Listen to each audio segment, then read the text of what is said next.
But I think, yeah, like you're perfect doing whatever you're doing. I think doing anything is like enough. Like just being you and doing the mundane things is cool. Like you don't have to do anything more to feel like you belong. Hi everyone, welcome to the Highest Version podcast. I'm your host Randy, and on this podcast we talk about how we fall in love with the process of getting better every day and becoming the highest version of ourselves. On today's podcast, our guest is Elizabeth Tran, aka we call her Lizzy. Now I met Lizzy through my partner Michelle, and we just created a strong relationship from the jump. We're both huge mental health advocates. And she is literally the sweetest person alive. Like everyone needs a Lizzy in their life, because if you don't, you just need that ride or die person with you. And we like to say that we are each other's twins because we do exactly the same thing together. So yeah, let's welcome Lizzy on the pod. Hi everyone. What's up, twin? Twin. Yeah, Randy and I are both twins. We're both Geminis. Crazy. We have the same car. Yep. We cry about the same things. Yeah, we both criers. Yeah. Both empaths. Yep, huge empaths. Yep.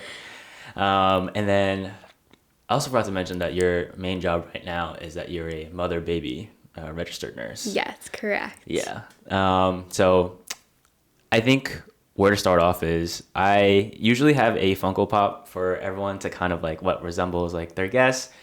Unfortunately, I don't think I had a Funko Pop that resembled you. That's actually okay. And that's so funny that you have this because... Did we use twin powers last night? No, low key, because I was at work with my friend the other day and she was like, have you watched Shang-Chi? I was like, what? And then she was like, the movie. I was like, no, I don't know what you're talking about. And then she showed me, I was like, oh, I have watched that. And we literally talked about that yesterday. So that's really interesting that you put that there. Okay, in a way, it was twin powers. Yeah, okay. Okay, but without the Funko Pop, I did wear a Big Time Rush shirt. Yes. So, shout out to Big Time Rush. Shout out BTR. Yes. Too bad we're not going this weekend because they're here. I know. You're like ghosting me. I'm sorry. I have a wedding to go to. I'm so sorry. I also have a wedding this weekend. So again, twin. So, okay.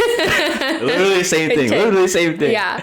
And then, who's your favorite on BTR? Who's your bias? Okay, growing up, I would say it was James. Okay, everyone loved James. Because he was wicked hot. Yeah. But I think now as an adult, I would say Carlos. Okay, yeah. Kendall. Okay. Logan. Okay. Then James is probably my last. Wow. I know. I think that's an unpopular opinion. What? You think James is last? I feel like everyone thinks James is first. I don't know, but... Maybe like when I was younger. Yeah. But like now, I feel like it's like Carlos, Kendall, Logan, James. But you know what's crazy? This is trippy, but my number one is Carlos too. Nah. Okay, twin. I used to love that he used to eat corn dogs all the time too. Yeah. That was like my thing. I feel like he's also the sweetest. He is. He's just funny. Yeah. He's always goofy. I love that. For sure. Yeah. All right. So let's get into it. Let's learn about you. Sure. So let's talk about just like your life as like a young child and kind of like all the events that make you the Lizzy today.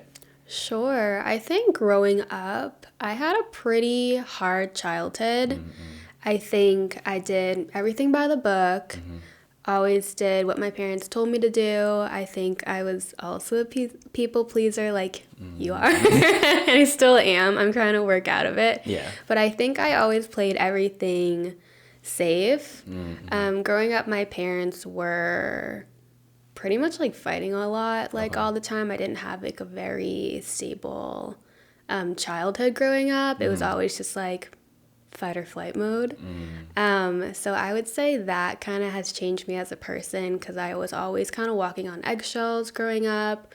I don't know if you heard like a trauma response is when you can like know whose footsteps are like coming up the stairs. Like that's also a trauma response, like knowing who is going up the stairs, or like if I heard a door shut a certain way, I like knew my mom was upset, or if my dad was upset, and like all hell would break loose. Yeah. So I felt like that was a lot to take on as a child. And then obviously my brother being born. We're 10 years apart, so I would say I'm his mom pretty much. I took care of him my whole life. But I'm really grateful for that. I love our big gap because it gives us a nice relationship. I feel like some people are opposite. They're like, oh, that's too much. I love my little brother. And I think that's molded me as well, kind of taking that caregiver role, just kind of taking care of him all the time. But I'm still grateful for him every day. But I would say that for sure. Do you have any specific questions about my childhood that you'd like to know? Yeah, I mean, we can dive deeper into that because I feel like as the older sibling, you have a choice to either be, like you said, the caregiver or just be like, I want to do my own. Yeah, which I didn't. And just be screw my younger sibling. Whatever. Yeah, of course. So I guess what made you choose the caregiver route? Is it just, I feel like that's just your personality. Yeah, I was gonna say, I think I'm pretty maternal at baseline. I think taking on that role, but I also feel like my parents weren't around, the Asian American life. They're working all the time. Yeah. They didn't really have time, and if they did, they'd be exhausted. Now, I always drive Nathan to his games. I'll take him to practice. Oh, can you pick me up here? True can mom. You drive me here? Can you do this and do that? I think it's more like a labor of love, too. I don't mind helping my parents, but sometimes that can be a lot, that's your child. You know what I mean? Yeah. But I would say that I never minded. I kind of took on that role myself just because I love him. I never felt like I had to necessarily, but I also like doing it as well. Yeah. Wow. Nathan, if you're listening to this, I hope you're super grateful to Lizzy. I think he is. I think he's at that age. He's a teenager now. He's a freshman, but they're like, oh, I'm really tired. Oh, I'm not doing this. Oh, fuck that. Fuck this. Oh, I know you're gonna bleep that out. But No, don't worry, dude. You can swear. It's okay. But he's kind of at the age. I think he knows it, but they're you don't express it all the time. Yeah. So since you were just the caregiver all the time, did you give yourself a chance just to have fun? No. No, I did not. Okay. I think now is the time that I'm trying to kind of find things that make me happy and do something fun. Because I think growing up, again, I just did everything the way my parents told me to. They're pretty strict. Just doing this, doing that, and I think they put a lot of pressure on me. So I think outside image wise, I always felt like I had to do something a certain way or their way, and if it didn't go as so, I would be a disappointment or it just wouldn't look good or that wasn't enough. So I think for me, I didn't let myself do anything fun. Oh, it's time for you to go home. Okay, it's time to go home. Now Nathan's is out till 12. I'm 25. My mom's where are you at 8 p.m. He's just doing his own thing. Yeah. So even though he's younger than me, I actually am really proud of him and look up to him sometimes when he's just doing his own thing and he puts his foot down and he's like, Mom, no, actually I'm gonna do this. So I actually take a lot of pride in that for him because I'm really proud of him because I didn't do that at my age. I was just doing everything that my parents said. And I wish I didn't. I wish I did more for myself, but I think right now I'm just doing that as my journey goes along, which is good. Yeah, I was the opposite. Oh, really? No, I wasn't opposite. I did the same thing as you. Me? But yeah. In terms of sibling, because I have an older brother. Okay. So as the younger sibling, I was the one that was I have to do everything by the book. I have to please my parents and all that stuff because he was the one that was being really authentic to himself, which I've... Okay, so that's so we're switched. Yeah, so we're the same, but it's switched. Okay. Yeah, I mean, back then I was bro, come on, you gotta help me out here. I can't just always be try to be this perfect son, but of course. But in a way, I appreciate it a lot more just because of, he was doing what's best for him, and at that time I was just doing what was best for you. Yeah. Well, at the time I was doing what best was for my parents. So So getting straight A's and having a lot of pressure to just do well academically. Yeah. Yeah. And then even through sports too, I also did that too. I don't know, it wasn't much of a measure. My parents didn't really care about sports, but I know that that they're like, oh, you need to do something to like get yourself out the house and stuff like Yeah.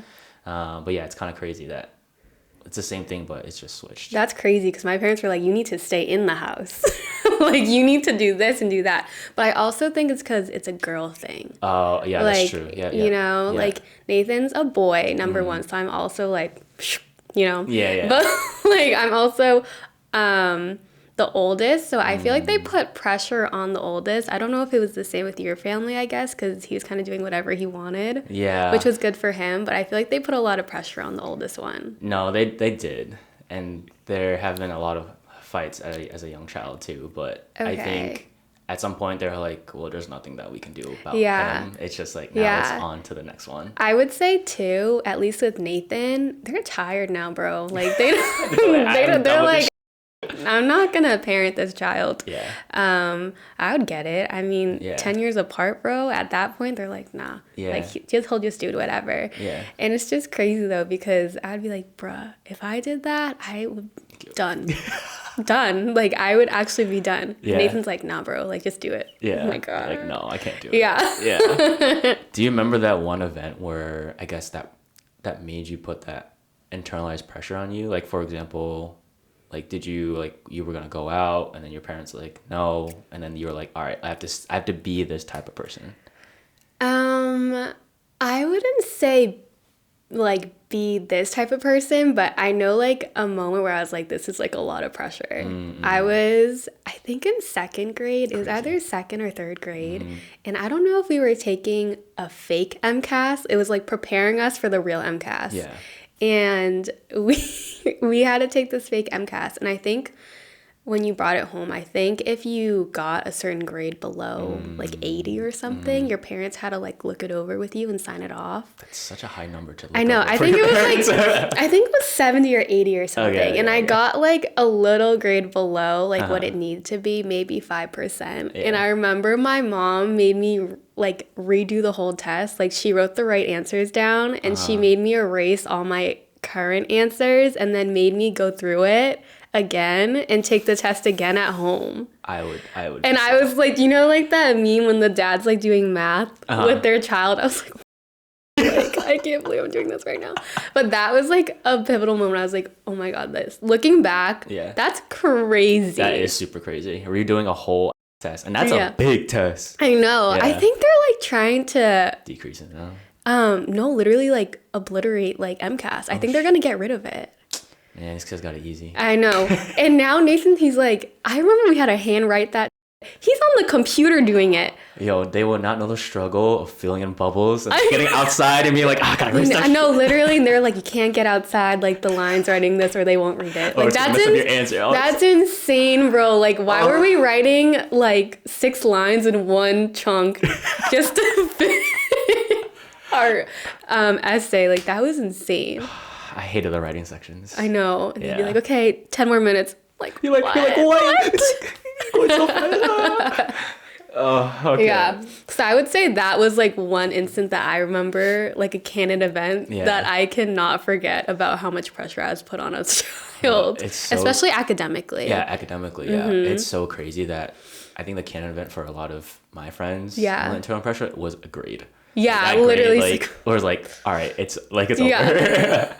No, actually. Oh God. So then, when you're in high school, I guess, how did you navigate, I guess, finding yourself if you were like obviously taking care of Nathan and then I think honestly in high school, I still don't know who I am now. I don't really know if I found myself in high school. I think I was doing everything that everyone else was doing, to be honest. I don't think I was really my own person. I think now, I tell my therapist all the time, I'm like, Janelle, like, what am I doing? Like, I have no idea who I am. And that's okay. It's totally fine. Like, I feel like we can always find ourselves our whole journey. Like, we might not even know ourselves at like 80. And that's okay. Yeah. But back in high school, I think I was just doing my own thing. I was like doing fine. I didn't think I really knew like who I was, but I had like a really good group of friends. I like kind of did my thing, but I kind of just like trudged along, to be honest. Yeah, I just feel like, I mean, in high school, like, no one really knows themselves. Yeah, like, it's just like you're in cliques, you're like doing your own thing. Yeah. You know, it's high school. Yeah, it's like you're I think it's people's opinions shape you. Yeah. Yeah. For sure. But I don't think I really knew myself, to be honest. I feel like, I don't know, navigating high school life is just, it's a lot to take. How was your high school life? How was my high school life? I know. Didn't you say you're like 4 out of like 500 of like you were Asians? Asian? Yeah, I know, for sure. I mean, that was, I guess, fine at the time, but Yeah. I wouldn't say I had a bad high school life. Like, I don't think I did either. Yeah, like I It was okay. quote unquote popular, I guess you can say. Oh, okay. I was president of my class. Oh my God, I know someone famous. I was on the basketball team. Yeah. And I was like one of the few people that like hip hop danced. So Right. All right. Chris Brown. Not hip hop. Yeah. Like open style Yeah. dance. Yeah. Yeah. Yeah. So everyone knew who I was. I don't know. I think at the time I was just super outgoing. I love that. I mean, I feel like you're still outgoing. I think I am an extroverted introvert. Like, I feel like I talk to people well, but I would say overall, I'm like an introverted person. I think like people knew me in high school. Like, I wasn't like a loner. Yeah. But I don't think I would say I was like in a popular group or anything either. Yeah, you were just with your Just like with cool my friends, with my group. Yeah. I mean, my high school was small. My high school was like 800. Like all together with all the grades? All the grades is like Okay, 800, yeah. so like my grade I think was like 400. Just my grade. Did I not know you went to a small school? Wait, oh no, just your grade is My 400. grade Oh, okay, is got it, 400. yeah, So it's a pretty big school. Yeah, it's a huge that school, big yeah. ugly school. Are you gonna put your high school on blast? You're gonna name your high No, school right literally. now? Braintree High. Get it together. Asbestos. The ceiling's coming down.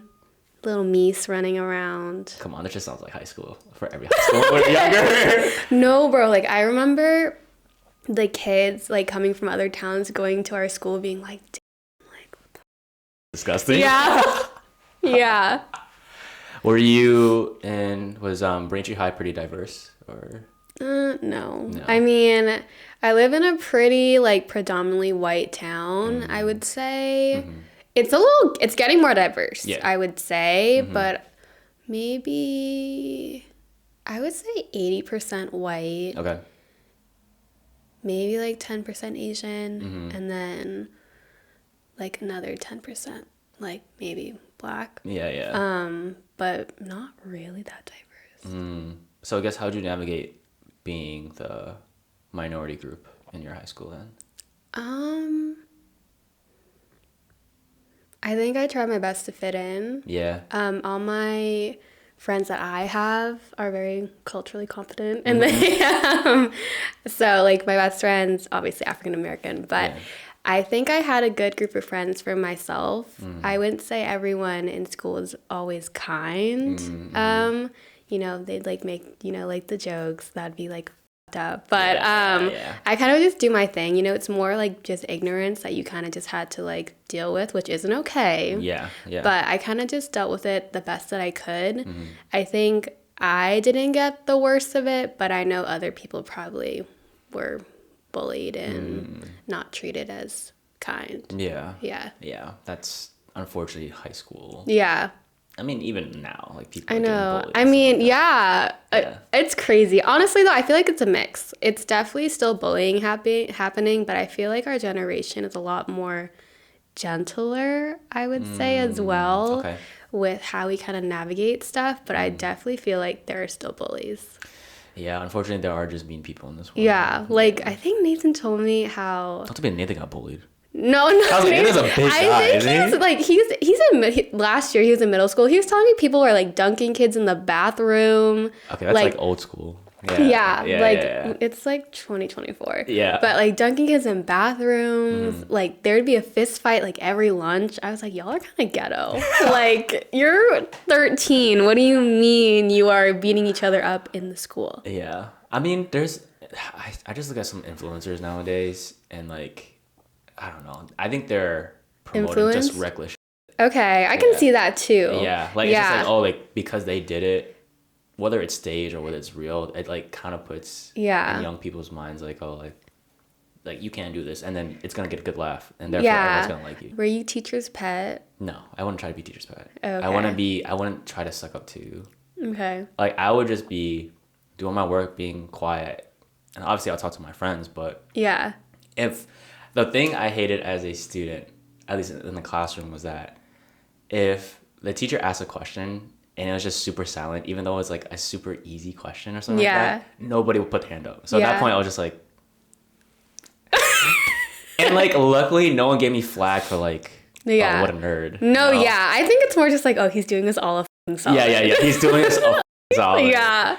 I hated like, doing that. And then there's the days where I'm just like, I just honestly felt bad for my teacher. I was like, I'm just keep answering every question. Yeah. But then they get to the point where they're like, all right, somebody else besides Randy. Yeah, and I'm like, come on. I just want to get through class. Let's just go. Of course. It goes faster if you just do that. That's what I'm saying. But you know what? I'm not going to say because I was always one who would never answer questions.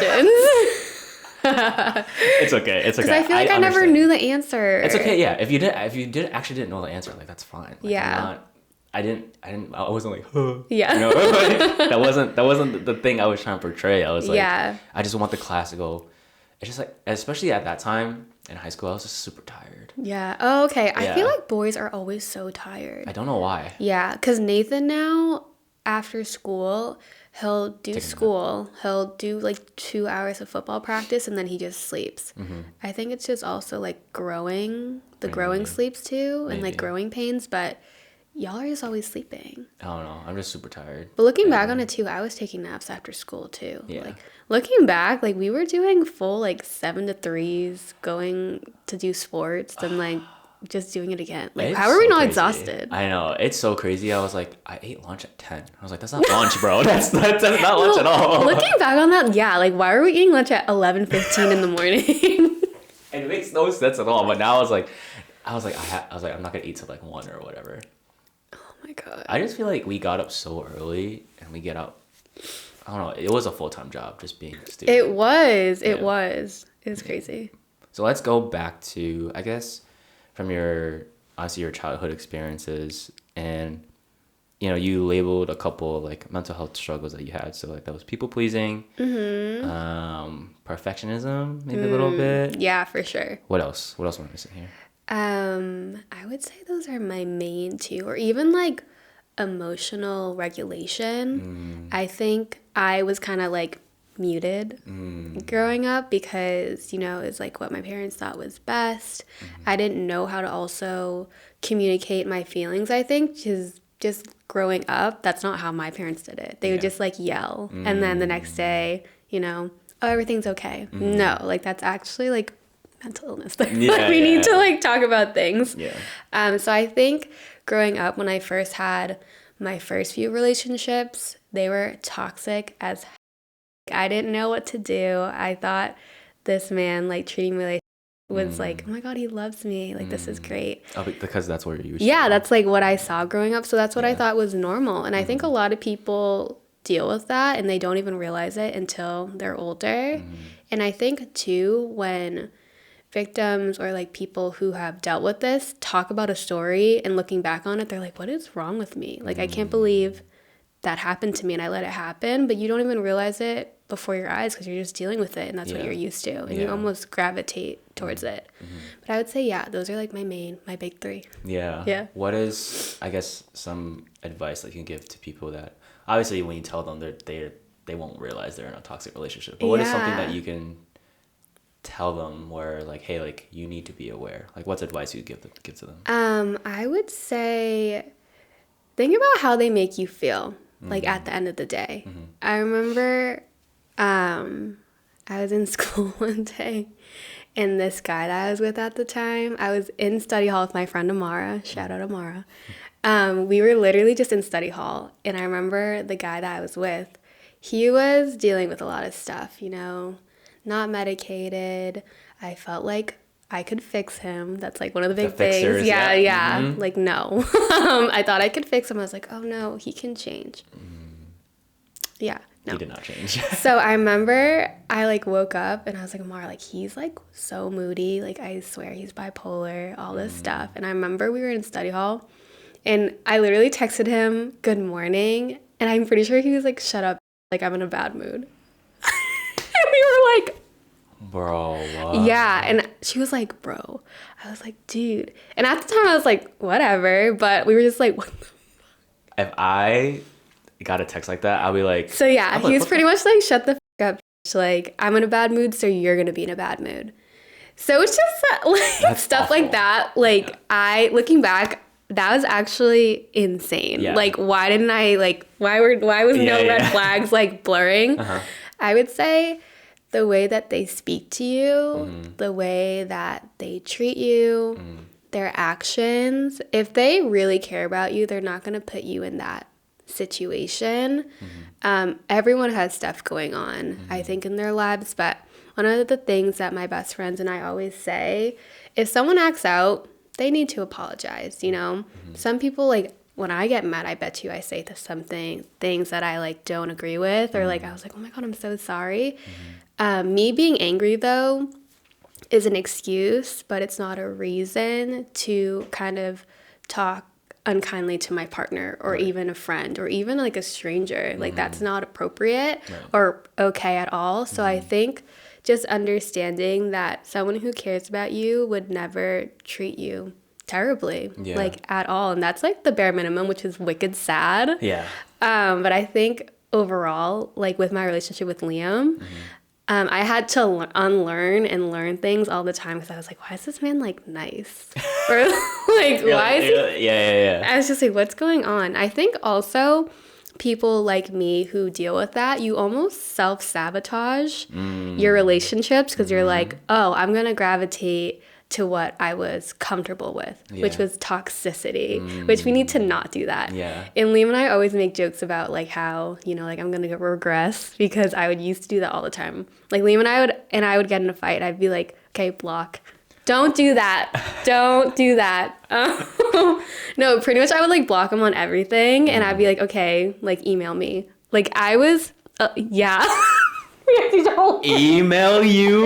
Don't look at me. Why like make it like a business relationship just to connect the relationship again? No, literally, like, block. I was bad for a little bit. Okay. Yeah. I'm accountable though. Yeah, at least you admit it. It was a hard time for me. That's, like, all I knew. Like, my ex would just block me if, like, I would say something or if I would stand up for myself. I'd be like, that's not okay. Block. God. Like, do you know how traumatic that is? Yeah. Like, you're not even working it out. It's just like you're just delaying the true problem. Yeah, so then I obviously apologized to Liam, being like, I'm sorry I put you through that trauma, but he's like, it's okay. Hey, man. Yeah. Liam's very patient. Yeah. Yeah. Liam's great. Liam's the guy. Liam's the guy. the man. Yeah. Yeah.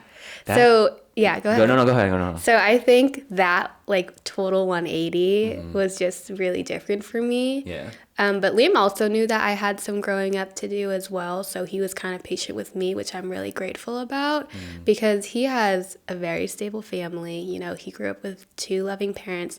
And my parents are very loving. I think they are dynamic. As a couple, though, it's crazy. So I always tell, like, people, they're like, oh, your parents. I'm like, oh, they're, like, estranged because they're together, but they're always beefing. But, yeah. So it was different. He was just like, this is what I grew up in. He, like, knows how to communicate. He knows how to treat a woman, obviously. But it was really different because that's what I wasn't used to. That's so crazy that when the moment you get into a healthy relationship, like, you, like, still seek that, like... Yeah, that's so bad. Yeah. It's trauma. You're like, what is this? Yeah. And I think it took a little bit to kind of learn, like, oh, and even sometimes with my relationship too, I'll talk to my friends like, guys, I don't know, sometimes I'll feel like a lull, like maybe I'm bored. And my friends like Lizzy, that's like peace. That's like calm. Yeah, that's a good thing. Yeah. Like you shouldn't be on edge all the time, which I had to kind of learn. Like that's a good sign. Like think of it this way. Would you rather be on your toes, like thinking, oh, he's going to be like, shut the fuck up, bitch, or I hate you, or you suck, or all these things. And just looking back, I was gaslit, bro. I was gaslit all the time. Oh, it was crazy. I'm like, oh my God, like your boyfriend doesn't swing you from the ceiling? Like, what do you mean? What? Wait, what? Okay, I was like, that actually happened to you? It's just a metaphor. Okay, jeez. Oh my God. Well, let's take a break and we talk more about high school relationships. Okay. Right. Word. And we're back. All right, so you just talked about your high school relationships and toxic ones that you were in, but you realize you have Liam now. Yeah. Who has, really shown like your eyes of what a healthy relationship is. Right. I feel like high school relationships are just so interesting because you just don't know how a relationship should be. Yeah. Especially seeing from, not that my parents fought, but like I never see them like hold hands or kiss. Yeah. And if they did, I'd be like, ugh. Yeah. They'd be like, turn around. They're like, if you're gonna do this, turn around. Yeah. So I feel like we really didn't know what love was, especially from both our parents' model. Yeah. And with my brother, I didn't really, when I was in high school, like we weren't too close. I think that was the time that we were like kind of fighting. Okay. So like I didn't really see him in his relationships as much. Like I maybe saw the bare minimum. Yeah. But yeah, love in high school is just like so interesting. I know, it's like, what do you even make of it? You know, like this end all be all. Like we were 16. Yeah. Like what do you mean? Yeah. But you know what? I have a friend who started dating her partner at like middle school, and they're still together. Good for them. And there actually is a couple from high school, at my high school at least, that also started dating in middle school, and they're still together, I think, too. Okay. So I think it's possible. Yeah, it's possible. It's possible. It's a low but percentage, but I think possible. high school relationships are very interesting. Yeah. I mean, you're like jibber jabbering, but like, what do you really know? Yeah. And also, I feel like a lot of the people in my high schools would just date each other. So. Wait, what do you mean? Like there'd be like one friend group, and they just like all like the rotate. friend group incest? Yeah, not friend group incest. That's a true thing. That's funny. I never thought about it like that. Yeah, but it's like, because it's so weird, because if a guy dates a girl, right? Yeah. And then goes to another girl with another friend Also, group. like, what happened to bro code or like girl code? Like, what happened to that? Probably non-existent. No matter how many times they said it, probably non-existent. That's crazy. Yeah, I don't know. So yeah, I don't know. Yeah. It's weird. It's weird. Yeah. But with just how your parents' dynamic too, obviously in high school we have to pick a major and all that stuff. Yeah. But why did you pick nursing or in the medical field? I think so. Growing up, I always wanted to be a doctor, actually. Okay. Like, I had like a stethoscope and everything at like 4 years old. I had that. I think as it was starting to get closer, I was like, oh, like, I don't know if that's for me. But I always wanted to go in healthcare. I think a lot of people who go into healthcare, for the most part, enjoy helping people and the greater good. So I was like, okay. Like, pretty much Elle Woods, like, woke up one day, like, was like, okay, let's do this. I think my guidance counselor also told me, like, why don't you look into this? And I've heard a lot of good things, you know, the schedule, the pay. I was like, okay, I'll go into it. And I pretty much started like that. My grandmother was really sick. I don't know what year it was, but she had pneumonia. So she was really sick for a while, but I think going to see her was really sad and hard. So I think seeing just the way that she was taken care of was also pretty inspiring as well. But yeah, I would say that's what made me go into it, I would think. But also I think it's crazy. Liam and I talk about this all the time. Just picking your role or your profession at 18 years old. Yeah. That's insane. It is. I think it's actually kind of corrupt. But like, how do you know? But some people do know. They're like, I'm going to be like a carpenter, or I'm going to be a plumber, or I'm going to be a mailman, or I'm going to be an accountant, all these things. That's really great. But how do you expect to put all this pressure on a child? Yeah. Like, just to choose. I think that's crazy as like a lifelong thing. Yeah. A lot of people don't know what they're doing. Yeah. No, I agree. I really think that we should all like instill a gap year or something just to kind of find yourself, because I think, you know, you go from 18 years of schooling and then you go straight again to more schooling. Yep, 4 more years. And I will say, like, education is very important, for sure. But I think just doing that, like, how are you not burnt out? I know, yeah. Yeah. Yeah. So No, I'd say, I agree. yeah, I think so. Yeah, I think, well, I had to pick my career path at a really young age. At Yeah. like 8 years old. 8? Yeah. No. Well, because, like, my parents really just put the pressure of, like, oh, like, you can't be, like, switching majors and all that in college. Yeah. God. So they're like, No, you need to pick same. one and stick with it. I think same with me. Yeah. Yeah. And I'm like, how do I know? It was like too late. It's like year 3. You're like, I don't know if I like this, but you're like, oh, gotta go through with it. Yeah, you gotta go with it. Yeah. You're gonna change. I guess you'll change later. Yeah. But like no, I think it's crazy too that we have to make such a lifelong decision. And obviously we can change our major while we're in college. But it's hard. It's hard to You already put the money into it, all this time, Mm-hmm. and it's almost just like, oh my God, like, I can't put that straight on my parents too. Yeah. Like, as us too, being like, like, Yeah. I can't change this now. Yeah. But obviously now I think we're both trying to figure out our new path. Everyone needs to congratulate Randy. He got a new job. Yes, thank you. Thank you. I appreciate that. Okay, audience. Audience. Sorry. Audience. But I think now is like a good time as well. We can have our whole lives to kind of figure out, like I said, what we want to do. But it gets harder. Like when you want to have kids and you have to like, the job economy now. Yeah, it's tough. Yeah, so I feel like it's hard to just kind of switch as much as you'd like to. It's not that easy. So I think just putting that much pressure on a kid is a lot. Yeah. I mean, how does Nathan feel? Has he talked to you about it? Nathan actually is one of the most nonchalant people I've ever met. So he's aiming big. He's doing like what he wants, which again, I'm so proud of him because I wouldn't do that as a child. I wouldn't be like, Mom, F you, I'm doing this. You're like, yeah. What do you want me to do? Yeah. And I think with the younger generation, that's how it is. Like they're kind of doing stuff for them. They're kind of seeing like on TikTok and stuff, I feel like too, like on social media. You know, I've seen a lot of people like, oh, I want to be a YouTuber. I think it's a lot of more, not like, what's the word? Dry cut jobs, being like, this is safe. This is going to give you a lot of money. This is going to give you a stable life. Like, no, you have the ability to do whatever you want if you follow your dreams and you can achieve that. Yeah. So he actually wants to be an NFL player, which I love for him. Nice. Money to get back to you. Yeah, right. I know. Liam and I are waiting for that first paycheck. Something like that. He's like, maybe an engineer. It's just not something that my parents, obviously, you know, Asians always like, you know, a doctor, lawyer. She's like, Nathan, a dentist sounds really good. He's like, Mom, no. You know, it's just very, you know, safe jobs. I think it's also the... just the brag of being like, oh, my son's a doctor. I know, it's always about the brag at the end of it. Like, okay, humble brag, whatever. Yeah. It's so annoying though, because it's just like, I don't know.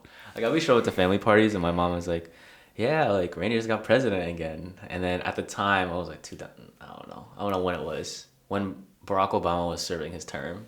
I'm dead. Yeah, they're like, my uncle would be like, what's up, Mr. President? And then I'm he's like, dead. are you going to be president of the United States? I was like, I cannot handle that. I'm dead. You know what? You could be kid president.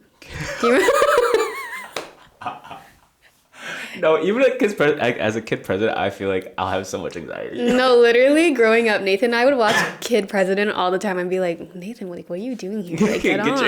Get your ass in office. But Nathan's he's very initiative. Like, he takes things into his own hands. He like you said, yeah. He's a car detailing business, right? Yes. He just cleaned Kelly's car. Nice. And by him, I mean our whole family cleaned up that car, bro. I like woke up. Nathan's ill right now. God bless you. Thank you. Nathan was ill, and so he was like cleaning it, and I went to just go check just in case. That thing was filthy.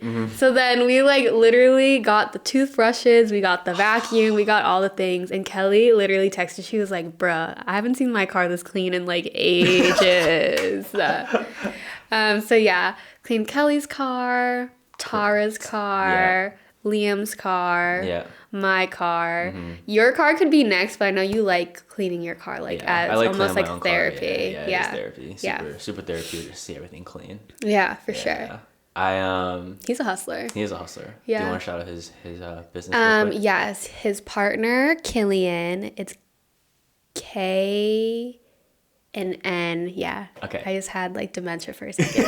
K and N car detailing.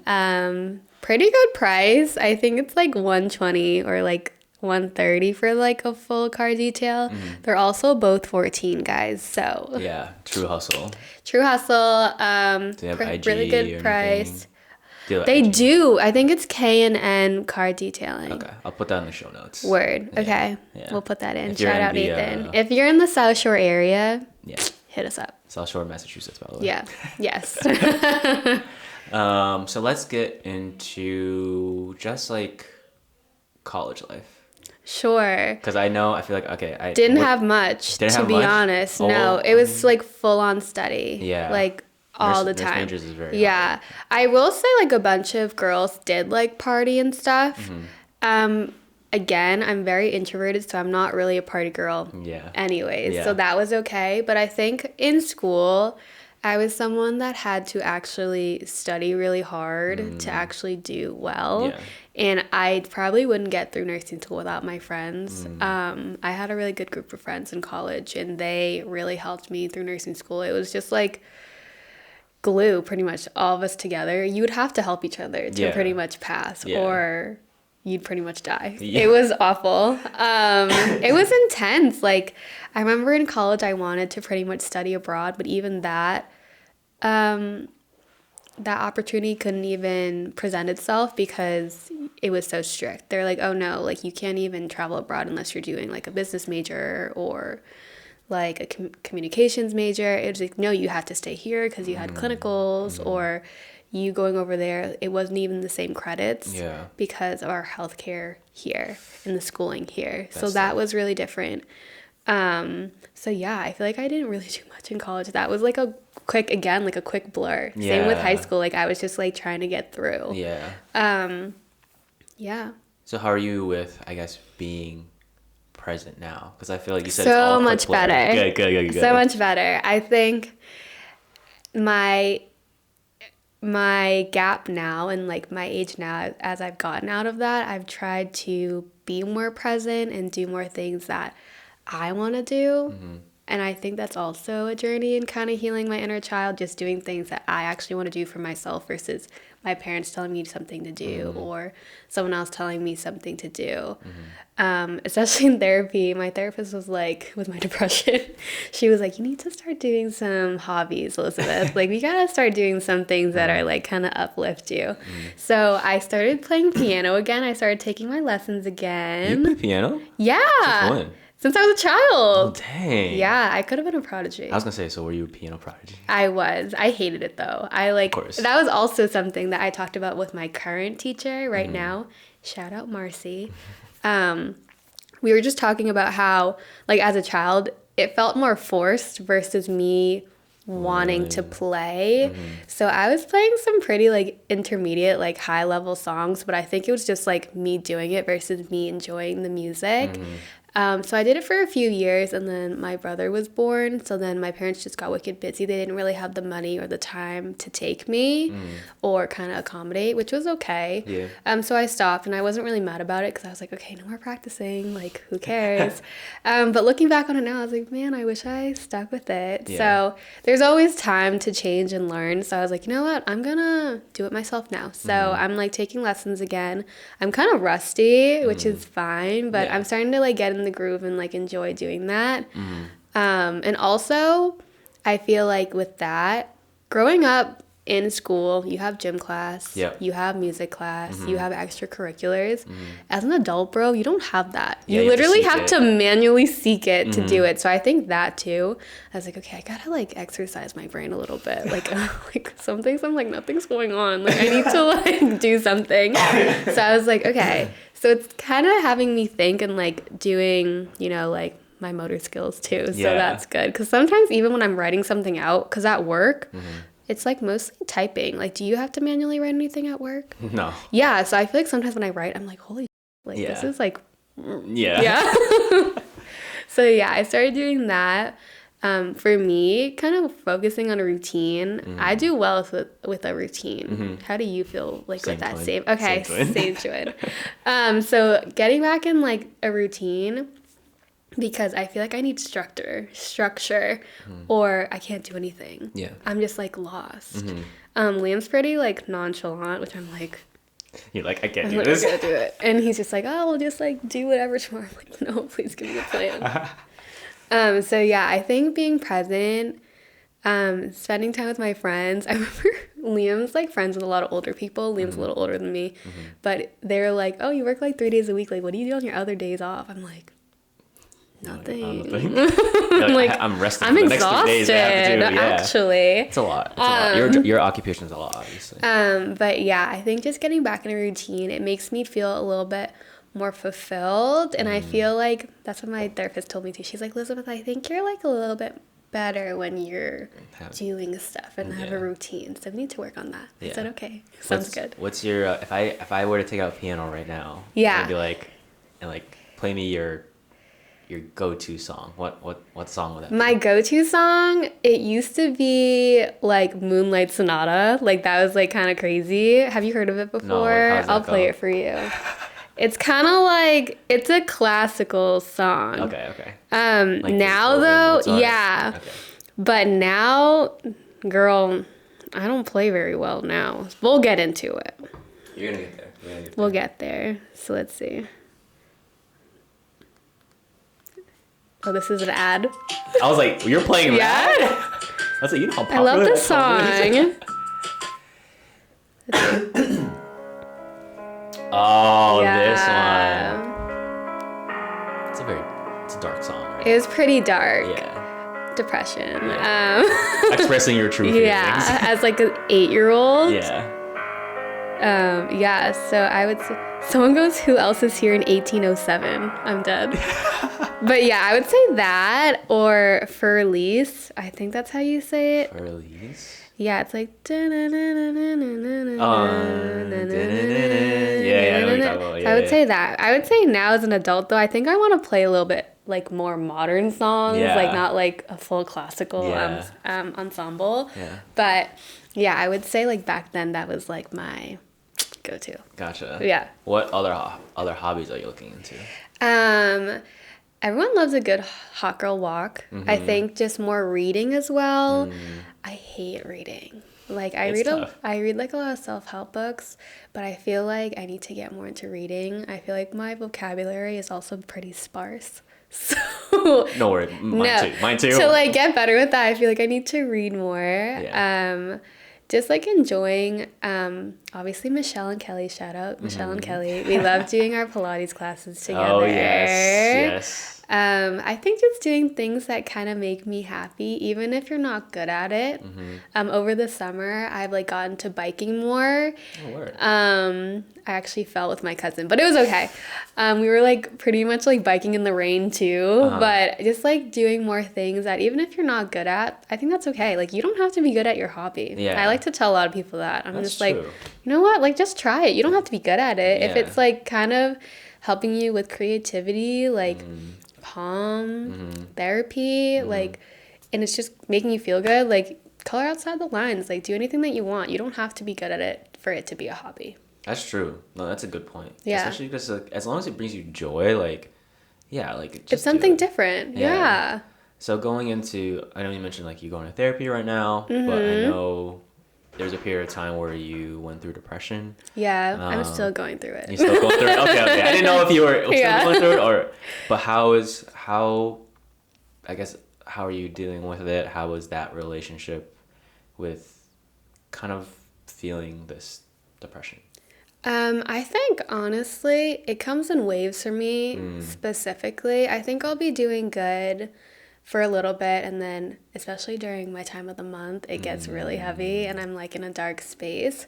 But I think kind of navigating it is again kind of pulling yourself out. I think a lot of people forget how strong they can be, and it takes a lot to kind of pull yourself out of a dark place. Yeah. Surrounding myself with people like you. Liam's a really good support for me. Talking about my stressors in therapy, journaling it, just kind of having that release. Sometimes the best thing for me, though, personally, is literally going outside and touching grass. I'm like, okay, I need to like go. Outside, touch grass. Even like a sunny day just uplifts me so much. So going outside, just taking a moment, walking, listening to a podcast, highest version, listening to music. I think even the little things help me accomplish the big things. So I would say with that, but my depression, I think it's a lifelong journey. Yeah, it doesn't like snap like this. Right.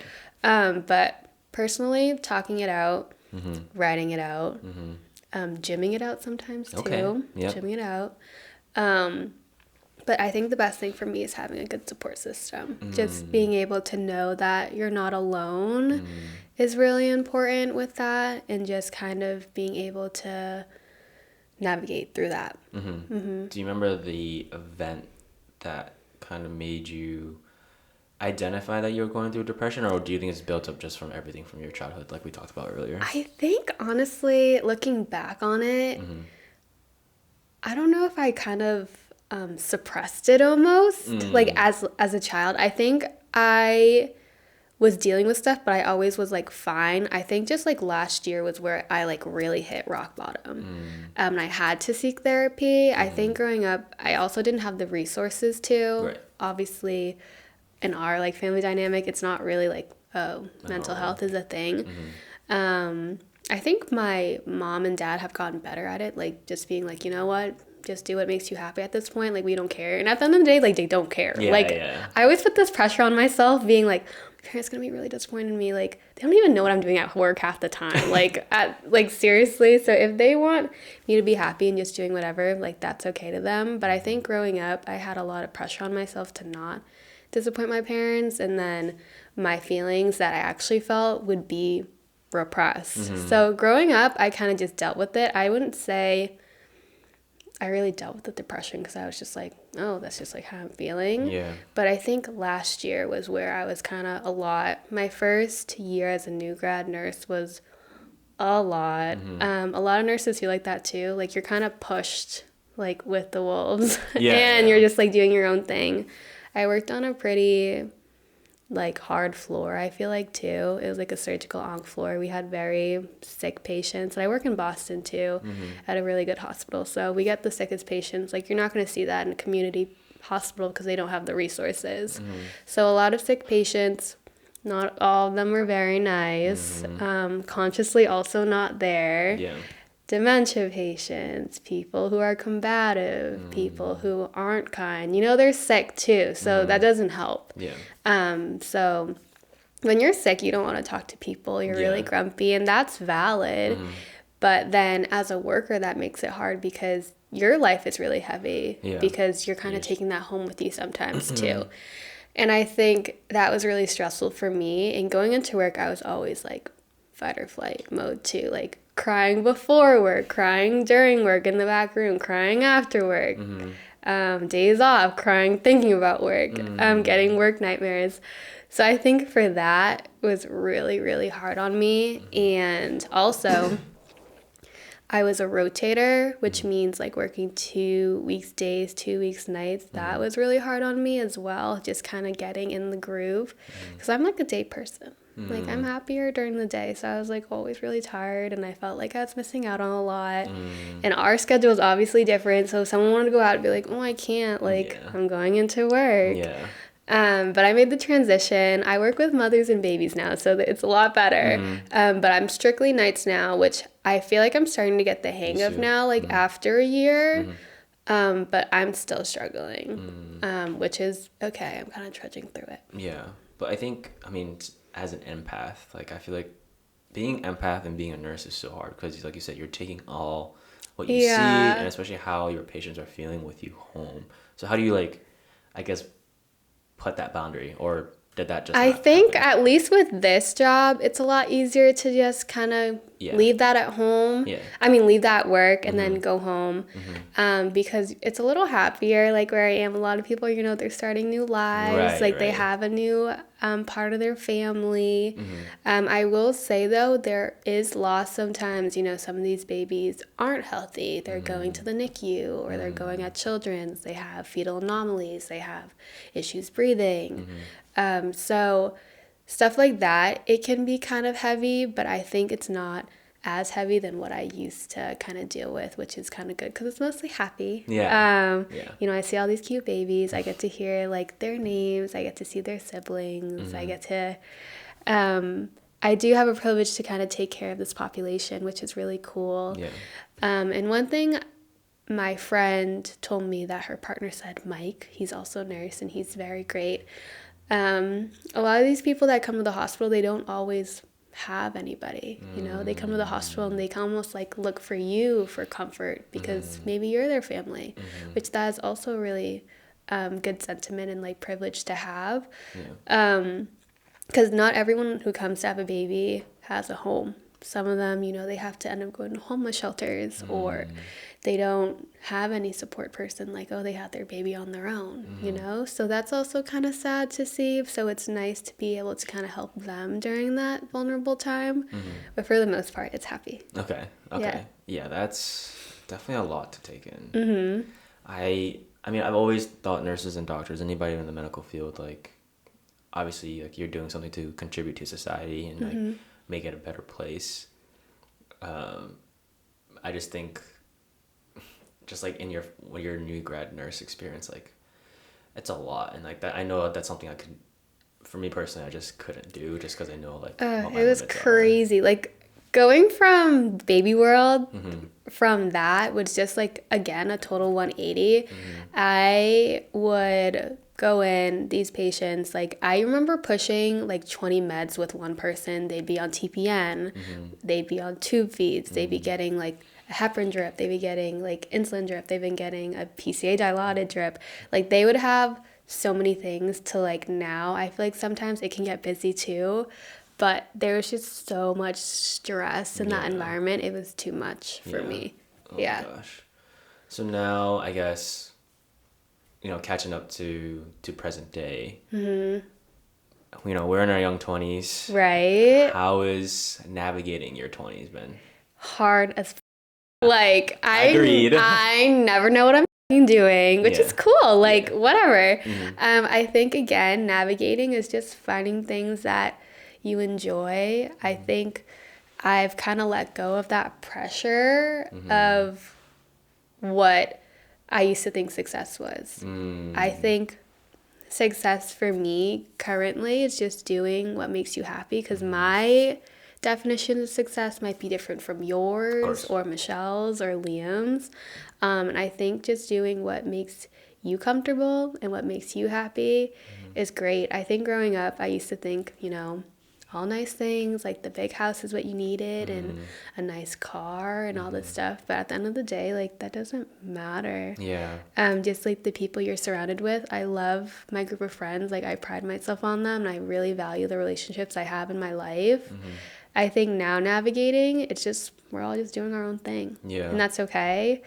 Progressing, again, I think it isn't linear. Like, I'll have a bad day, and that's okay. And my Pilates instructor today said something. Was that your stomach? Yeah, sorry. My bad. Sorry. We're getting dim sum. Yeah, good dim sum after this. My instructor said something today and was just like, today is not going to look like yesterday, and tomorrow is going to be even better, or it won't look like tomorrow as well. I think just taking it day by day is what is so important, because you know what, if you had a bad day yesterday, that's yesterday, bro. It's over now. You just got to work harder for the next day. Sometimes, as for me, it's sometimes hard to let go of what happened yesterday. I'll be thinking about it, and then like you'll just like sulk. I'll sulk for a couple days. That's how I process. That's valid too, though. Sometimes I feel like you need to wallow and you need to kind of feel it, and everyone's different. But again, I feel like we're all wired differently to like be like, some people are better off like, oh, it's over. Moving on. But sometimes I feel like that too. It's almost like a relief thing too, like after wallowing, and you kind of like feel it through, like, because we're empaths. So we kind of have to feel it, and we feel really hard. It's so intense. So hard. So I think just being gentle with yourself like that too, being patient with the process, like that's okay if you need a few days. Like, who cares? But there'd be times it wouldn't be a few days; it'd be like a week. And like, or even months. That's normal too. I just think at the where I'm at in my life, like, I want to make it, not put a timeline on it, but like make it less. Okay, well, we can work on that. We can work on that. What do you feel like helps the most when you're kind of going through those like phases though, like that week? I think like you said, just journaling, like writing out, looking at the thought that I'm having, writing on the feelings that I'm having, and then assessing like, okay, what can I do to move forward? Because the unfortunate thing is life doesn't stop for anyone. Of course, like, we have to kind of figure out how to like keep moving forward. Yeah. And I kind of format in a way of like, hey, like, say if my best friend was going through the same shit as me, like what would I say to them? Yeah. To help me be like, okay, take myself out of my emotional state. Yeah. And think about it, things from an objective standpoint. Yeah. To be like, what's the problem? How can you get through it? And to also give myself that care too. Yeah, for sure. I think that's important too. Like you saying moving forward. I think sometimes moving forward and moving on are used interchangeably, but I feel like they're not. Yeah. Because sometimes it's hard to move on. Yeah. So I think moving forward is a great way to say it because you can still feel it, but still, again, go through the motions because you're right. Like life doesn't stop, bro. Yeah. You're just on a carousel. It's going to keep going. I remember when I realized that, I was like, why? But why? Yeah. Yeah. All right, let's take a break. We'll get into more. Cool. And We're we're back. back. Start doing that because of you. Yeah. Yeah. So we talked about just kind of things of moving forward. Yeah. Let's talk more about like what's going on in your life right now. Okay, present day life. Not much. There's a lot going on. Yeah. Yeah. I would say lots of work. Yeah. I officially paid off my student loans in Ooh, my car. Audience, clap, clap, clap. Because we know you're listening. So that was like a really good milestone for me. So now I think it's just like saving up now. Mm-hmm. Liam and I are thinking about going to Japan in March. For how long? I'm thinking 2 weeks. I think you need more. Can you get more? I could know. Yeah. I could, but like I don't even think I have that much vacation time. Just because like I heard people like in order to explore Japan, like you need Like a close month. to a month. They yeah. say that, but girl, who has the funds for that? I know. Well, it's cheap in Japan. Yeah. Well, flying the there, flights it's though, it's not. I was Yeah. looking and like if you do like a nonstop, it's like $4,000. Jesus Christ. Yeah, but if you do like a one stop, it's less, like 1,000. But I don't know if I just want to do straight through. Can you take long flights like that? I did the one to Hawaii. Shout out Hawaii. I love Hawaii. But that one even was it like 11 hours or 14? I didn't do straight. I did one stop. I think it's 12. Okay, so I could be like wrong. maybe I met like the range. So Yeah, maybe yeah. like 11 to 14. Yeah. Okay, what else? What's else? What else is going on? I told you how I was taking my piano lessons again. It's fall weather, so we Yeah. have to go apple picking. I know. And we have to go to the maze. Everyone's just super busy. We're just all living our lives. Us as a friend group it's hard to get all of us. I all free at the same time. know. So I think it's just a lot of self-care, like Yeah. finding my routine, saving up for, I love traveling. Yeah. So stuff like that. And then Liam and I's anniversary is in November. Anything planned yet? Liam was originally we were gonna go to North Carolina, but Liam says that it's better when it's summer because it's nicer out. Yeah. So he's thinking somewhere warm. But I don't know what we're thinking. If anyone has any ideas, link it in the comments. There you go. I really thinking something like short flight, like maybe Bahamas, Bermuda. I love. I heard St. Martin's really nice. Yeah.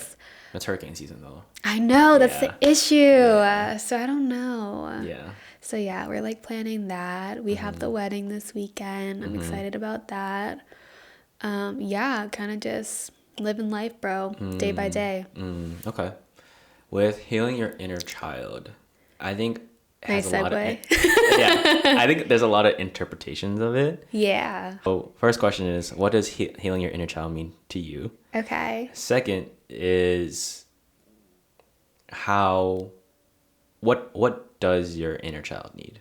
Those two questions. Sure. I would say healing my inner child is me doing things for me, like I've kind of said, making decisions on whether I actually want to do it or doing things that just make me happy, even if it's just like and gigs. Doing that.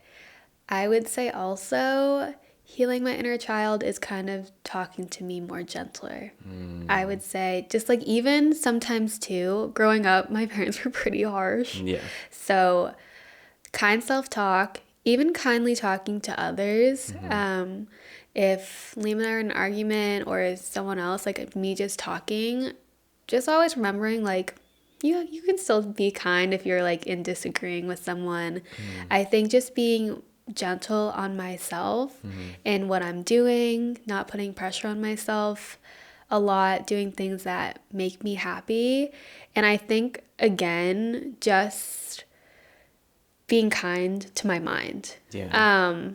A lot of things go on in there. So I think for me, I have to constantly remind myself to just not be so hard on myself, because I feel like a lot of us, we're so hard on ourselves for like no reason. Yeah. And I think we just kind of have to go into battle mode all the time. I feel like, especially for me, being fight or flight, or being like, oh, this is not good enough, or no, you're supposed to be doing this. And who's telling you that though? Yeah. Like, actually, Yeah. nobody except yourself. So I think healing my inner child is kind of showing up for myself every day and just kind of looking back like on my 7-year-old self, being like, dude, it's okay. Like, you're doing your own thing and that's okay. Yeah. Yeah, my therapist made me do an exercise that made me bawl my eyes out. Is it? I think Kelly told me that one time too. Was it the one like to imagine like your like 7-year-old self, or like your child, like you as a child, and just like kind of being like, oh, it's okay. Yeah. I'm not gonna do it next, because we're both gonna start crying. Yeah. But I would say that. And then what was your second question again? It was I think you answered like, what does your inner child need? I think you said like I think my inner child needed to literally just be told everything's gonna be okay. Yeah. And that you don't have to do all these things to be great. Oh my god, I'm gonna start crying. It's okay, you can take your time. But I think, yeah, like, you're perfect doing whatever you're doing. I think doing anything is like enough. Like, just being you and doing the mundane things is cool. Like, you don't have to do anything more to feel like you belong. Yeah. Let me get you a tissue. Okay. Not the titties. No, sorry. Here, I'll put it in the middle. Okay, perfect. Not the crying crew. Just in case. Just in case. No, like, This is literally me like during Tara's podcast, bro. Like, I was like weeping. Michelle told me she cried too. I was like, I was like, you know what's crazy? Like, I didn't even know that stuff about Tara either. Yeah, that was like really like hard stuff. But like, I texted her too. I was like, dude, like, if you ever need anything. Yeah, I texted her. I was like, hey, did you get a lot of like responses from the podcast? And she's like, yeah, I got a lot of like positive things, and like, yeah, you know, obviously a lot of support. And I was like, yeah, like, as you should. Like, you definitely deserve all that stuff. And it's, I think with like just depression in itself and mental health issues, like, you feel like you are alone. And the fact that us as psychologically as human beings, like, we need to socialize, we need to be part of a group. Yeah. Or if we feel ostracized, and it feels like, well, what's the point of me even being here? You know what I mean? Yeah, of course. And I think that's what really kicked my depression in there, and those like suicidal thoughts and stuff like that. Yeah, of course. Just like the thought of being alone. I feel like that's scary. Like, the core of most things is just like feeling alone. And I think there is a difference for people. Like, you can feel lonely, but you're not alone. Like, there are people who care about you and think the world of you, and you just need to find those people. If you can't find it like around you, like, even I feel like social media, like, there are internet friends that I have that Tara was an internet friend before. Oh, really? Yeah, before I met her once, and then I would just support her on the side, being like, Tara, like, I love you. But like, I wouldn't hang out with her regularly. Yeah. But there are some people out there who are dealing with the same things, and you're never alone. And I'm always someone, if you guys want to hit me up, to always listen. I'm always willing to be there for someone, even if I don't know you. Yeah. No. See, so sweet. Sweetest person alive. I think we all need someone like that. Yeah. No, seriously. Yeah, of course. But yeah, I remember doing that exercise, and because she was like, go to a time where you were at your happiest at a young age. I don't remember. I don't remember either, but I feel like that's up. That is that you don't remember. Yeah. I mean, yeah. I don't really remember a time where I was super happy as a child. Not even like something like that one like food or okay, or yeah. Okay, all right. Mine was Kraft mac and cheese and hot dogs. That was like my go-to. I couldn't even get that. That's why I was like mildly obese as a child, but it was so good. Come on, Kraft mac and cheese itself. So Yeah. good. Chop up hot dogs. Do you get the SpongeBob noodles? Yes, I like those ones are my favorite, and the Cars one. Oh yeah, that's Yeah. right. Mm-hmm. Wait, quick tangent. Favorite Disney or favorite childhood movie or animated movie. Any movie? Fine, Shine Air down to Disney. Yeah. Or Pixar. Yeah. Okay. No, wait. Okay, Disney. Okay, Disney. Okay. I would say growing up Uh-huh. for a really long time was Tangled. Okay. But then now I love Cars. I'm going back to Cars. No. Ratatouille. Oh, love Ratatouille. Ratatouille. Good plot. Okay, Good Ratatouille. animations. And also as an adult, Big Hero 6. Big Hero 6 was Yeah, Big Hero 6. Had a good Ratatouille. message. It Yeah. did. It did. And I like watched it. I was like, holy crap. Like, this is really hurting me. At first, me and Michelle were gonna, if we had a dog, we were Baymax? like, Baymax? Question mark? I love that. Yeah. No, I love that. Yeah. But What's yours? I think Cars, honestly. I've been really with Cars lately too. I don't know why, but I think it's just a good storyline. Like Tokyo Mater.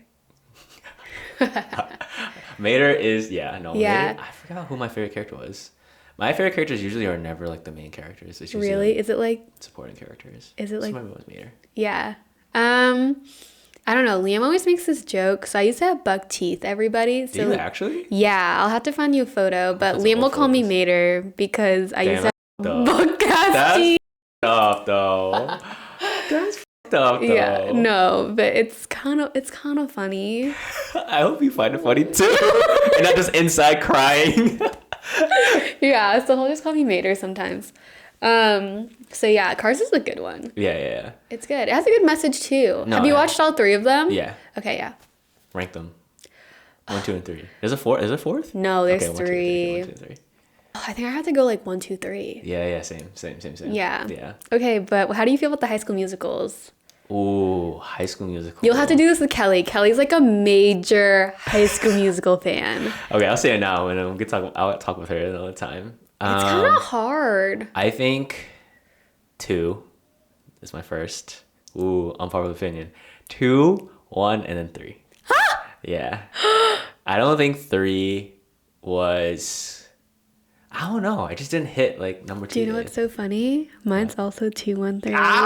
Twin powers. But I would say 3, the prom scene, like the song is really good. Yeah. But yeah. even the soundtrack, right? Like 2 goes has off. yeah, you have like Bed on it. You have I Don't Dance. Dance? You have. Oh my god, I was literally listening to that to the gym the other day. What else do I have? Going My Own Way. The Sharpay, like Oh, Fab. Oh, is it? No, is it Fabulous? yeah, it is. Yeah. But the number 1 had good ones too. Obviously, like Get Your Head in the Game. Yeah. All in This Together. Yeah. Break Free. Damn. Yeah. Okay, we got a fan. Yes. I can name a lot of Big Time Rush ones right now too. I'm dead. But yeah, no, what were we talking about before?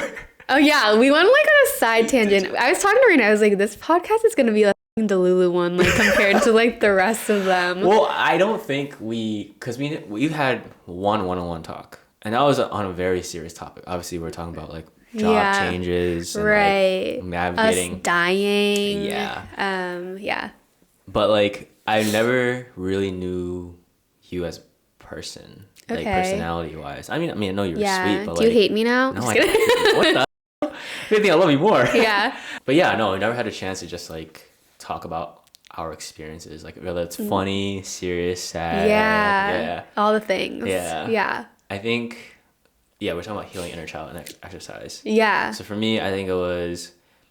So you had to think of the happiest moment as a child. Not one of the happy moments. Okay, and then what? And then I thought of like one of my birthday parties or something. Like we went to like mini golf with like 3 other of my friends. Mm-hmm. We went to mini golf, and then we had McDonald's, and then like we were just laughing like back at home. Yeah. Back when I thought my parents didn't let people over, but like they had let me have like small parties like that. Yeah. Because I think they understood how important it was for me. Okay, good.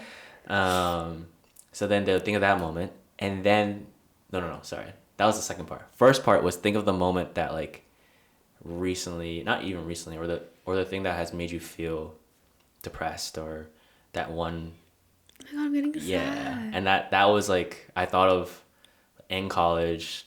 I talked about like that moment where like I wanted to like kill myself and stuff like that, and I thought about like those feelings that I was having and being in that Yeah. moment, surrounding like obviously I'm an empath, so I vividly remember Yeah. everything. Think of that, and then think of that moment, and then think about me now with that younger version of Randy, and then like sitting on a bench and like just saying what would you say to them and stuff like that. And that's when I started bawling. I'm like 'cause I was thinking like- about it right now. Like baby Randy talking to adult Randy. Yeah, it was just like I Oh was. my God. But what made it even more impactful was that I thought about my nephew, and he's almost turning 2. It's almost November, Yeah. but like it's not almost turning November. I still got another month. Yeah. It's gonna go like Yeah, that, girl. I know. But I was thinking about like how I talked to him, because I know like I don't want him to go through that I went through. Obviously, I Yeah. can't prevent that, but I was like, hey, like you need to keep in mind of all these things. Yeah. And like I just said, hey, dude, like it's gonna be okay. Whatever you decide, like no matter what people say about Yeah. you, like you are amazing in who you are. Yeah. You just gotta keep doing what you're doing and don't give a about what other people say. Just keep doing what's best for you, Right. even though it's the most unpopular opinion. Yeah. Yeah. I love that. Oh my God. I need to do that with myself. Just like sit in my dark room on the floor. I think and I just, have like, the script for it, so I think I sent you it. Okay, Yeah. send me the manuscript. Yeah, I but I love love that. my therapist. She said she had a foundation for it, but she was like, oh yeah, I was also just making it up on the spot. Damn, she's adhering to, like- freestyling. She's remixing. She's good. She's good. She's gotten me to like realize Shout a lot out. of things. Yeah. Shout out to Dr. Watson, Dr. Lisa Watson. Shout out Dr. Lisa Watson. But yeah, that was healing inner child. I also feel that too. I don't know if you feel this way too, but I feel like I'm going through an identity crisis. Me too. Like, Aren't we all, girl? Yeah, yeah. I'm like going through like my midlife crisis at 24. Like, bro. I know everyone's like, y'all are so young. Y'all like shut up. I But know. I was like, this is real. Yeah. No, Yeah. I get that. I have an identity crisis every hour of the day. Like, I'm like, what am I doing? Yeah. But again, that's okay, bro. It's Yeah. okay. I think just your 20s, my friends and I always say this, like, friends, obviously, like, they were in their 20s when they were, like, dealing with all this stuff and kind of Yeah. going through the motions. Like, we're on season, like, 3 of Friends. Yeah, Think about it that way. that's Like, true. And they had how many seasons? 9? 9. Yeah. 10? Yeah. Yeah. I don't know. I don't know. I gotta look that up. I'm a fake fan. It's okay. But yeah, no, I just feel like I was so used to this perception of who I am. I mean, obviously some of the stuff I still resonate with. Yeah. Like, nice guy, coming from place of love, loves to dance. Let's dance. Kind of those things. I'm like, yeah, like I can still resonate with those, but yeah. like, I don't know. It's just I don't feel like if you're like describe Randy besides those things that I just told you, Yeah. I wouldn't really know. Yeah. You know? I think I had that with my therapist one time too. She's like, okay, describe yourself. I was like, I don't know. I would always say the same thing. Like, I would say I'm very kind. I would say I'm a really good friend. I'm good at my job. Like, I love to cook, but I really don't know who I am and like what my purpose is. That's what I used to say. Like, I don't really know what my purpose is. But then, did you ever watch Soul, Yeah. the movie? Yeah. You cry too. Yeah, everything makes us cry. But I think that what I took away from that movie is that you can find purpose in anything. You can walk down the street and That's purpose. and that's purpose, or you can take care of your mom, or you can go walk your dog, or just be friends with you could be part of my purpose. I think there's beautiful thing in just the mundane parts of our life that give us purpose. Yeah. So sometimes I'm like, okay, identity crisis, but like we're just all finding out who we are. Sometimes I don't know if I'll ever find like an identity. Like maybe it's just me. Maybe you it's know? just like It's just we're not you. supposed to find Yeah, one. maybe it's just like me being Lizzy and you being Randy. Because sometimes I think two people are like identify with their job, but that's your job. Yeah. Like that is totally a thing outside of you that you might do, but some people don't identify with their job. They're like, I'm just doing this because I'm doing it. Yeah, yeah. So sometimes I feel like that doesn't always have to be your identity either. I think you being a good person is identity enough. Yeah. No, that's a good point. But then you get into the whole realm, that rabbit hole of like, what is a good person, right? Oh, Yeah. Randy! It's all right. Oh my gosh! No, I've thought about that before. It's really? like, what is a good person? Is it someone that, you know, does this or like, you know, does random acts of kindness, or is it just more of like you always come from a place of love that you never? Again, see, yeah. I think that's everyone's different perception because someone down the street could be like, oh, this is a good person, but you'd be like, oh no, I don't believe that. Yeah. So I think it's again like what you kind of stand for and what you value makes a good person, and that's enough. Yeah, I feel like. Do you feel like everyone needs to have a purpose? Because I know some people are like, you don't really need to have a purpose in life. For me, I just feel like I feel like I just need one because, like you said, structure, right? Yeah, that's cool. Yeah. I think it can go one way or the other. Yeah. I honestly think we're on here. You don't need a purpose. Actually, no. I changed my mind. I think you don't really need a purpose. I think some people do, and they need goals and certain things to become who they are. But if you kind of just going through life doing your own thing and you're happy and you're not interfering or being negative to anybody else and you don't really know what you're doing for their whole life, you don't really need a purpose. Yeah, you can just do what you're okay with, and that's cool. Yeah. Yeah. Good point. Because I don't really know what my purpose is. Yeah, I mean, I feel like I have an idea, but I don't know. I feel like I gave myself a purpose just because I always think about how I felt like I almost didn't make it to this world in the first place. Yeah. Because I was supposed to have an older brother. I don't know if you knew that. Well, I have an older brother, but I was supposed to have another older brother. Oh, was he a miscarriage? Or? I think so, yeah. Basically, my dad had to choose. It's like, it's either the kid or my mom. And that's really hard. Yeah. So I think it was a miscarriage. Or I don't know, what's the right term for that situation? It depends. I don't know how far along like she was like giving birth.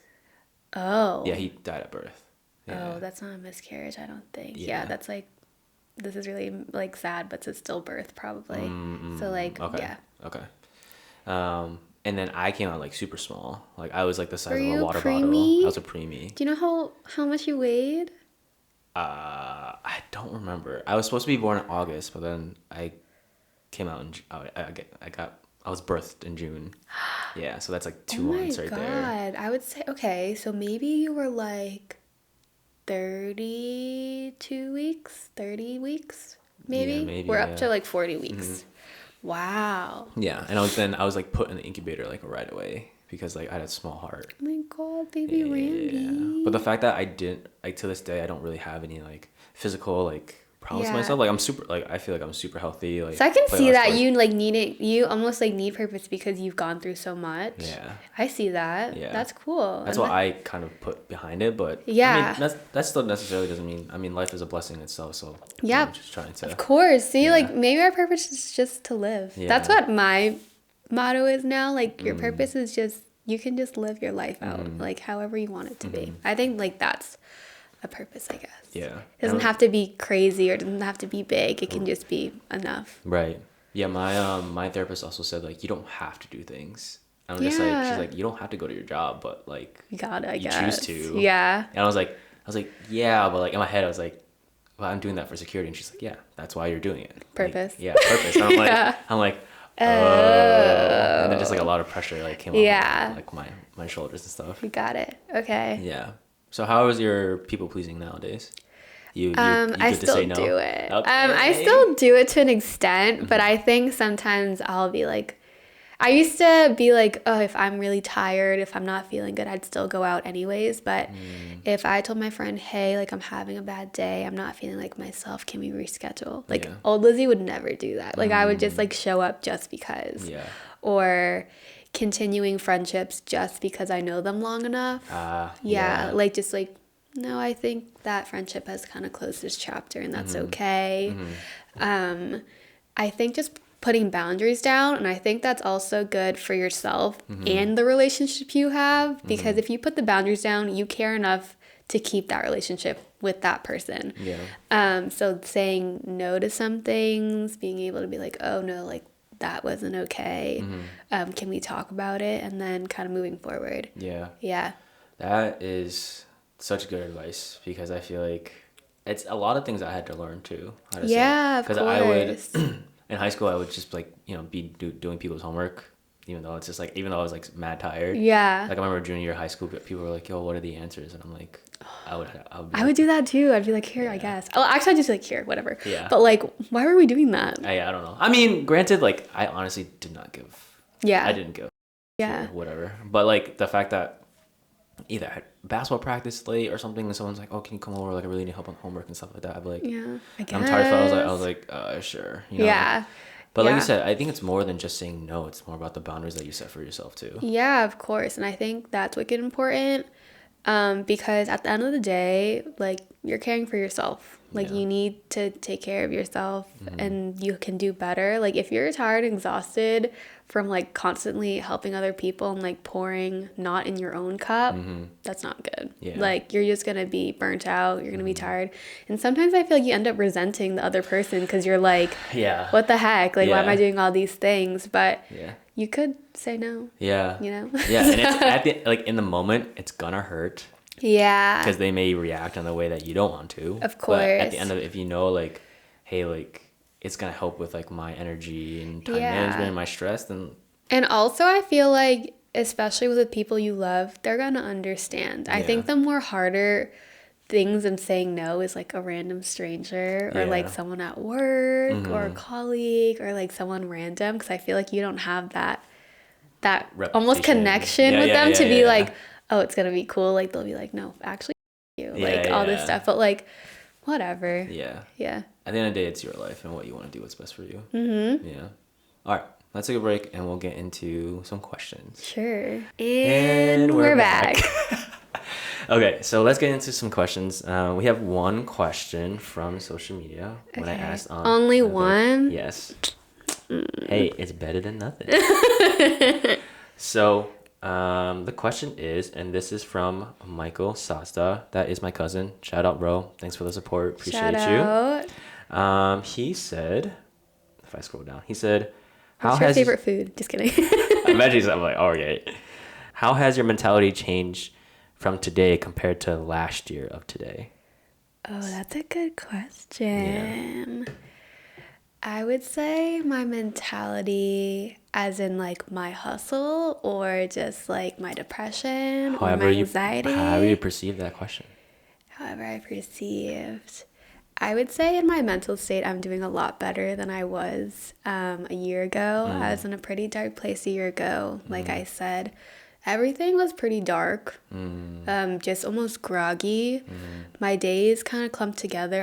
I still never know what day it is, but I never knew what day it was. I was pretty down on myself. I had no routine. Everything that I did, do you know like Sadness from Inside Out?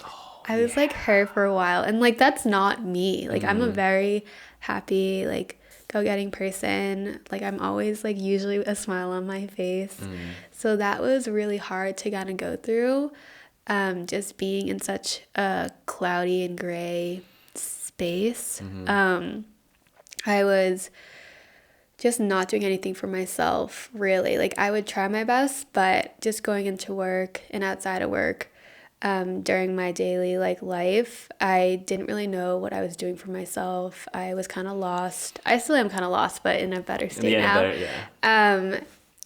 I went to therapy. Obviously, being able to talk it out has really changed, and switching to a different job has also helped a lot.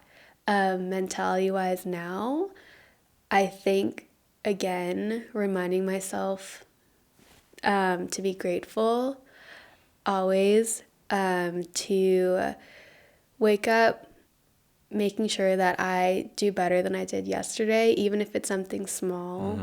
In writing, we do our journals in the morning. I usually write like the 3 things that I'm grateful for, 3 things that I want to work on for the day. And then at night, it will say like 3 good things that like happened today, and like your daily affirmation. So I would say my mentality now is just being grateful, doing things that make me happy. Right now I'm trying to hustle a little bit. Shout out Kelly, and my brother. Side hustle queen. Yeah, literally. She's doing all the things. She actually inspires me to like do better, Kelly. Aww. If you didn't know. But doing that, but I think for me, again, mentality wise, just anything that you're doing is enough. Trying to find myself again with all these different little things, even if you're not good at it, if you're trying to do good at it. I'm off my social media. I've been off since April. That also helped with my mental state a lot. Not comparing myself to others. I think comparison is a thief of joy. Oof, my favorite quote. Yeah. Twins, I swear. I think that has definitely helped as well. I totally forgot about that because I'm literally not on social media. I went on once to promote this podcast and then went back off it. That has helped a lot, I think, because that was just such a negative, almost like a trigger for me. I think just seeing what other people were doing, like, oh my God, I'm not doing enough. I'm doing this person's doing that. Like, I'm just not where I want to be. But who's to say, like, where you're not supposed to be? Yeah. You know? Like, you don't have to be at this at point, this step in that. Yeah. I think, again, progress is linear. So mental state-wise and my mentality is just doing things that make me feel fulfilled, even if they're small, even if it's going on a little walk, or even if it's reading like 5 pages for the day, or like watching Gilmore Girls because it's fall now. Just doing stuff like that mentality-wise has been like weights lifted off my shoulders, pressure-wise, from where I was before. So yeah. Nice. Beautifully said. Thanks. Beautifully said. And earlier you said, you meant to say progress isn't linear, right? Or did you say progress is linear? Isn't linear. Okay. Sorry, I'm a little dyslexic, so I meant isn't. It's okay. I wrote that in your card too. Do you remember that? I did a carrot, and I was like, I meant isn't. Yeah, you're right. I was like, what? That's okay. Obviously we can shoot this for hours. Yeah. We have to cut it short. I think we're both getting hungry too. Yeah. But yeah, let's get into the big 3 questions. Okay. And the big 3 questions I just feel like are 3 questions that could, really create an impact on our viewers and listeners. So first question is, think about all the experiences you've been through. And if someone came up to you with those similar experiences, childhood, college, occupation, all that stuff. Yeah. What would be advice that you would give to them? Oh, I feel like that's a lot. Like anything? Anything. If they just came up to you and just said, if they said, how, I don't know, just like, what advice can you give me? Because I've been through this, and this, and as you're saying this, and this, you're like, okay, me too. Okay, the advice that I would give, I feel like is really corny, but being true to yourself. If you think you have a crazy idea or you think it's different, go for it. I think looking back, I wish I did more things that I actually wanted to do versus people telling me to do. So be true to yourself. I think, oops, I'm like having a brain fart. Be true to yourself. If you are doing that, I think people who actually want to get to know you will gravitate towards you. People who value what you value and your morals, they'll kind of gravitate and you'll find your people. 2, I would say find a hobby that can also be good for your health. I say health is wealth all the time, but I feel like once I go to the gym, I feel so great after, or if I go on a walk, I think it clears your mind, and also it makes you feel good after. Yeah. And also you get that serotonin boost that you get when you exercise. 3, try to find a really good support system. you can do as much as you can on your own, and you'll always be as whole as you can be on your own. But I think having that makes life more fun and more fulfilling and loving when you have that group of people that you know that you can always kind of have a shoulder to cry on, or that support, or even like a hug, or even just being there. Like I bet you we could sit in a silent room and it would feel whole because Randy's just with me. We wouldn't even have to talk. Oh, so sweet. Yeah. I feel the same. So I would say that would be some advice. We could talk on hours on advice, but who's even going to listen to me? I mean, am I really? Everyone's going to listen to you. Stop. And then advice too. Whatever you're doing is enough. Yep. But also, you don't have to be like a crazy person or like Elon Musk or like Bill Gates to be a success story. I feel like Highest Version is awesome. Kelly's Iza or Aza, however you pronounce it, that's awesome. Her clothing brand. I think you don't have to be an entrepreneur to like be like successful. I think if you find like greatness in your 9 to 5, that's cool too. I think I was trying to do like the cooking influencing to like make TikToks, but then I felt like I was more worried about how much I was getting like with likes or if people were commenting versus the actual product, and it made cooking not fun. Yeah. So then take that away. So then I was just like, no, like I just like want to do this for myself, and like cooking for me is therapy. Like I love to cook. I actually think it's more of an art for me too. Like I never measure anything. Liam will just be like, oh, can you give me this recipe? I'm like I don't know what it is, like a dash. That's Michelle too. Yeah, literally it's just like eyeballing everything for it to just taste delicious. So I think that was also a good thing to kind of like remind myself that you can kind of, everything doesn't have to be big. Yeah. Like you can do things and it can be meaningful just by doing them because you want to and you care for it and you put love and like tender care in it. So that advice too. Yeah. I mean, if you do things on such a multiple micro things, it could turn into something macro. Big. Yeah. And like whole. Yeah, for sure. And now the second question is, what does becoming the highest version of yourself mean to you?